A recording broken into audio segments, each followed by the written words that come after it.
हजारों करोड़ का माल जाता है यहाँ से विदेशों में। सोना है ये सोना। इज्जत करता है लोग आपकी, इज्जत नहीं करते हैं, डरते हैं सब। और डर की यही दिक्कत है कि कभी भी खत्म हो सकता है।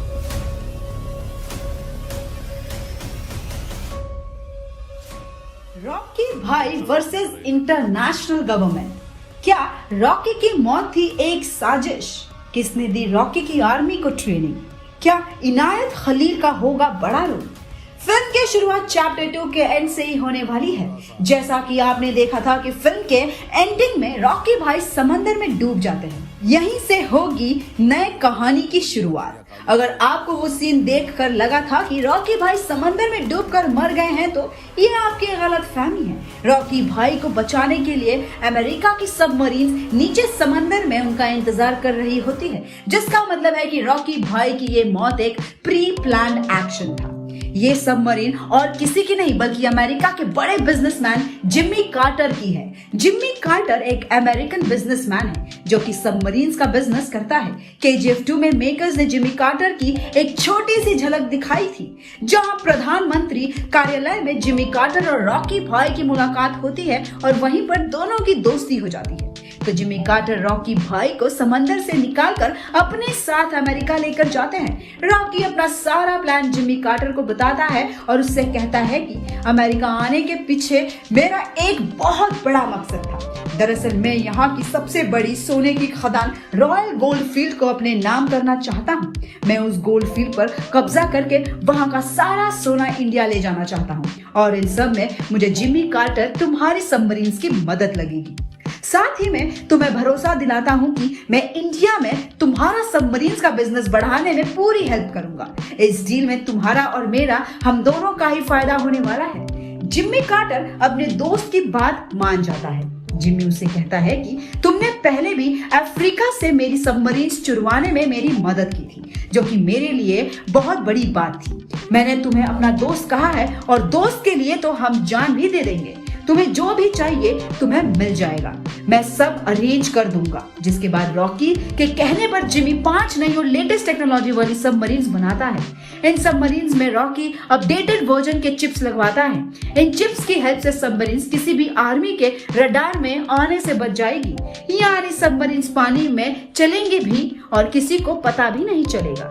रॉकी अपनी निगरानी में उन सबमरीन्स को इतना एडवांस बनवाता है कि किसी को अंदाजा भी नहीं लग सकता था। अब फ्लैशबैक में सीन चलता है जब रॉकी इंडिया में KGF पर राज कर रहा था। तभी उन्हें एक फोन आता है और वो आदमी बोलता है कि रॉकी भाई काम शुरू हो गया है। दरअसल रॉकी को ये फोन सालार ने किया था। चैप्टर 2 का विलन अधीरा जब एक लड़के को जान से मारने वाला था और उसे रॉकी ने बचा लिया था। सालार वही लड़का है। रॉकी ने सालार को अमेरिका भिजवा दिया था और वो वहीं रहने लगा। और अब रॉकी ने सालार से एक मदद मांगी। उसने उससे कहा कि मैं प्राइवेट जेट से कुछ आदमियों को अमेरिका भेज रहा हूँ, तुम उन्हें पूरी ट्रेनिंग दो, उन्हें हमारा मकसद के लिए तैयार करो। वहाँ विदेश में हमारी सेना तैयार करने का जिम्मा तुम्हारा है और मुझे तुम पर भरोसा है। इसके बाद सालार अमेरिका में रॉकी भाई की आर्मी खड़ी कर देता है। वो करीबन 100 से 150 लोगों को न्यू एडवांस तरीके की गन चलाना सिखाता है। उन्हें अमेरिकन आर्मी के बारे में समझाता है, जिससे कि फ्यूचर में वो सभी किसी भी तरह की लड़ाई के लिए रेडी रहे। अब प्रेजेंट का सीन दिखाया जाता है जहां सालार रॉकी से मिलने जिम्मी कार्टर के मैंशन में आता है और उससे बताता है कि मैंने सभी आदमियों को प्रॉपर अटैकिंग ट्रेनिंग दे दी है और वो सब आपका सपना पूरा करने के लिए पूरी तरह से तैयार है। अब बस उन्हें आपके ऑर्डर का इंतजार है। आप जैसा कहेंगे वो वैसा करने को पूरी तरह से तैयार है। रॉकी उसे गले लगा लेता है और उसे कहता है कि मुझे तुमसे यही उम्मीद थी। इंडियन आर्मियों को इस मकसद के लिए ट्रेनिंग देना एक बहुत बड़ा जिम्मा था और मुझे पता था कि ये काम तुम्हारे सिवा और कोई नहीं कर सकता था। वो अपना प्लान शुरू कर देता है। सबसे पहले रॉकी और उसके आदमी अमेरिकन गवर्नमेंट की आंखों के नीचे से रॉयल गोल्ड फील्ड का सारा सोना सबमरीन्स में भरवा लेते हैं। रॉकी अपने आदमियों के साथ अमेरिकन रॉयल गोल्ड फील्ड पर अटैक करता है और साइलेंसर वाली गन से उन सबको मार देता है और सारा सोना वहां से चुरा लेता है। लेकिन अमेरिका से उस सोने को निकालना इतना आसान नहीं था, क्योंकि बॉर्डर पर उसकी आर्मी रोक लेती है। इसके लिए रॉकी भाई के पास था प्लान बी। अब कहानी में एंट्री होती है इनायत खलील की, जिसने अपने केजीएफ चैप्टर 2 में भी देखा होगा।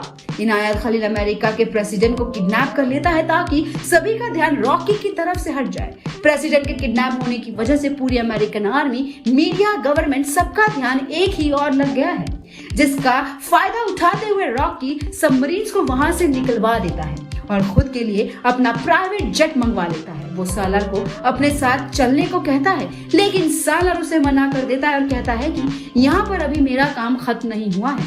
इनायत खलील जब प्रेसिडेंट को छोड़ देगा तब यहाँ की गवर्नमेंट उसे पकड़ने की हर मुमकिन कोशिश करेंगे और मैं नहीं चाहता कि वो कहीं से भी आप तक पहुंचे, इसलिए आप जाइए और वहां संभालिए, मैं यहाँ देख लूंगा। फिर रॉकी जिम्मी कार्टर और सालार को हक करता है और वहां से चला जाता है। दूसरी ओर अमेरिका में इनायत खलील प्रेसिडेंट को क्लोरोफॉर्म सुंघाकर पार्क की बेंच पर लेटा देता है। जैसे ही सुबह होती है पुलिस उसे देखती है और अपने साथ ले जाती है। रात होने की वजह से वहां के सीसीटीवी में भी इनायत की शक्ल नहीं आ पाई और वो इजीली वहां से बच जाता है। साला जिम्मी कार्टर की मदद से इनायत खलील को भी इंडिया भिजवा देता है और वो वहां जाकर अपना लुक पूरी तरह से बदल देता है। वैसे इस कहानी से मेरे मन में एक सवाल जरूर आ गया था कि आखिर अब जब इंडियन गवर्नमेंट और रमिका सेन को पता चलेगा कि रॉकी भाई भी जिंदा है तो वो उसके साथ क्या करेंगे।